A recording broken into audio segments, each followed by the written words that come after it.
So ito no, yung huling nag-molt male. Pakita ko lang sa inyo. Kaya natin batakin siya ng konti no. Sana wag tumakbo. Yan, lucky.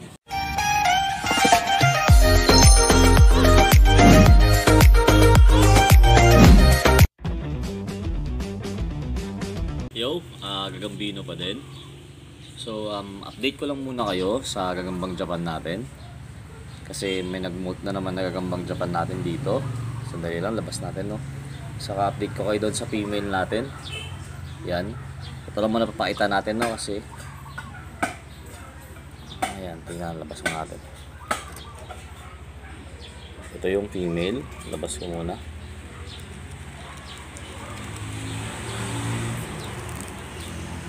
Hindi pa sila nagmo-molt no. Pero sa tingin ko malapit-lapit na. And ito yung pinakahuling nag-molt. Dali. Wait lang natin. Ano kaya ito?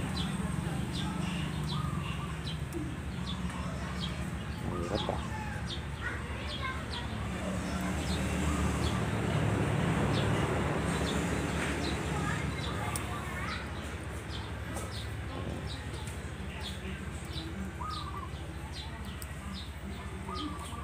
Kapalit na pala tayo ng dahon kasi sobrang luma na.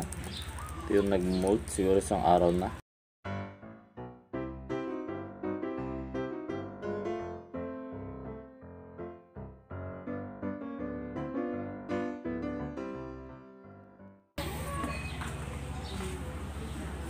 So ito no, yung huling nag-molt male.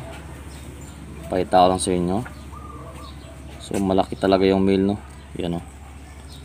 Nag-molt ulit yung male. Yan yung pinakahuling nag-molt. Ang laki din pala. Tapos ito yung female oh. Natin 5 piso. So ito yung 5 pesos oh. Yan. Para makita nyo maigi. Tapos ito naman yung female. Hindi pa nagmo-molt yung female ulit no. Oop, oop. Ito talaga malalaman mong female kasi malaki yung kaka. Ito male, gawa ng yun no, yung sa dulo niya. Pag napapansin nyo yan. Tapos maganda yung pagka male neto, itim. Dark yung color niya, hindi yung mga nauna nating male na medyo light.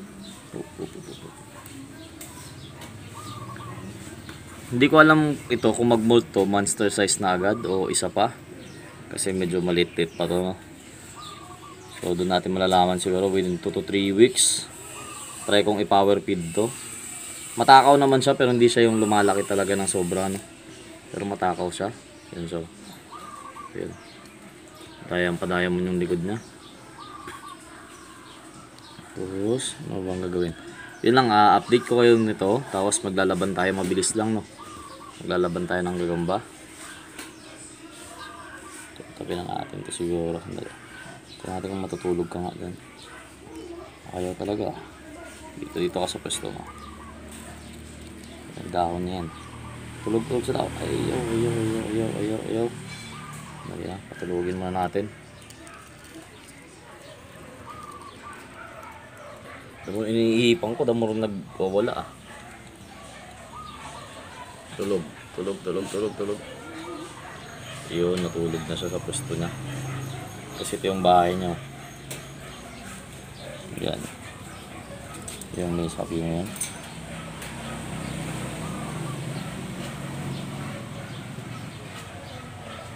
So yun na, tatabi ko na rin yung mga gagamba kasi maglalaban tayo. Laki masyado. Kaya natin batakin siya ng konti no. Sana wag tumakbo. Yan, lucky. Opo.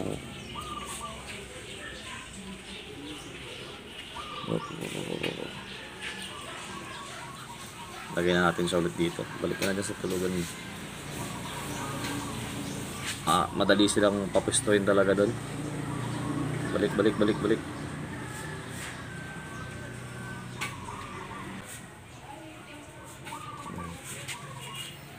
Makita nyo yung gagambang Japan ng male. So ito na yung pinakahuling nag-molt na male no. Yan. Balik ka na dito. Ika. Log. Pwede ito gumagayam to ya. Parang mas mahaba pa siya dun sa babae. Balik na natin to.